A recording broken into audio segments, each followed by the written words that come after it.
నమస్కారం. మేము విజయ్ కుమార్ గంట.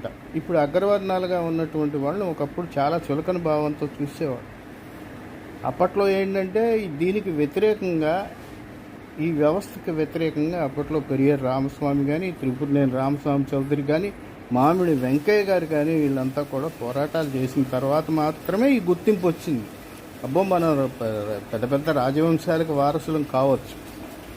వీటన్నిటిని పటిష్టం చేసినటువంటి మహానుభావుడు బాబాసాహెబ్ అంబేద్కర్. ఆయన విగ్రహం విజయవాడ నడిబొడ్డున ఉంటే తప్పేంటి? ఆ భూమి అంతకుముందు కబ్జాలకు గురైంది. దాని చరిత్ర మీకు తెలుసో తెలీదో, చాలామంది లీజుకు తీసుకుని చాలా వరకు ఆక్రమించుకున్నారు. ఒక దశలో ఒక ప్రభుత్వం తన ఆలోచన విధానాలతో విదేశాలకి ఇవ్వాలనుకుని, డెవలప్ చేయాలనుకుని దాన్ని వ్యతిరేకించారు ప్రజలు. కానీ అంబేద్కర్ విగ్రహం పెట్టడం ఇష్టం లేక న్యాయపరమైనటువంటి పోరాటం అప్పుడే చేయాల్సింది. ఇప్పుడు ఆ విగ్రహాన్ని ధ్వంసం చేయాలని